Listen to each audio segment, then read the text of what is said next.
possiamo dare la colpa a nessuno, indicare la colpa a uno o all'altro, la colpa di tutti.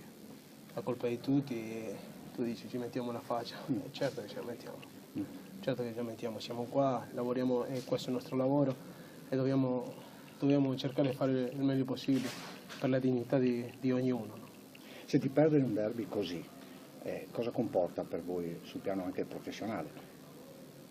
Fa male sicuramente, ma ogni partita fa male, non il derby.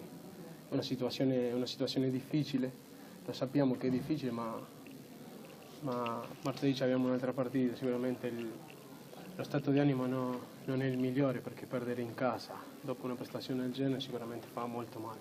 Padova ha spacciato? Ho spacciato è una parola, penso che brutta, ma noi dobbiamo cercare di giocare con dignità, con un po' di orgoglio di ognuno. Mister ha parlato